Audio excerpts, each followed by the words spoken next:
намерно се за дестимулација на надешта на народот, за да мислат дека ете ДПМН е кој знае колку јако.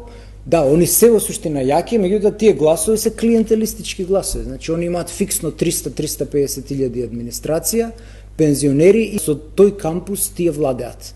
Така владее Мицкоски. Инаку немојте да мислите дека тој ќе ја држи платата на 400 евра ако му зависи од тие гласови, од обичните работници и слично. Не, тој ја држи олигархијата, богатите, кои преку механизми ги тераат вработените да гласат, ја држи администрацијата и пензионерите. Така се обезбедува доживотно да владе.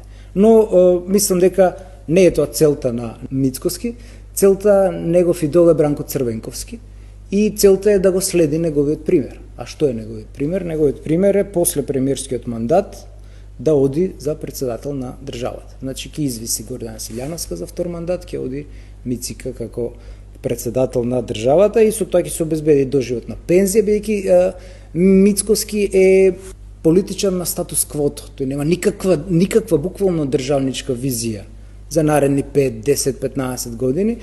Неговиот домет на видокругот на политичко делување е од тендер по тендер. И во кулуарите во собрание се зборува дека не го смени ово Ивица Томовски затоа што заедно им одат бизнисите на генсекот на влада, но го смени генсекот на партијата затоа што не му давал од провизиите овој Сајковски, кој што му е кадрови главен, тој е председател на комисијата таа за избор и именување. И сите вработувања одат преку него и изгледа Алаш Веришот не му го дал кај што треба и затоа го елиминираше, па сега овој Ковачки му е генсек и видовте он се тронизираше и не постави заменици или подпредседатели како име по статут кај него.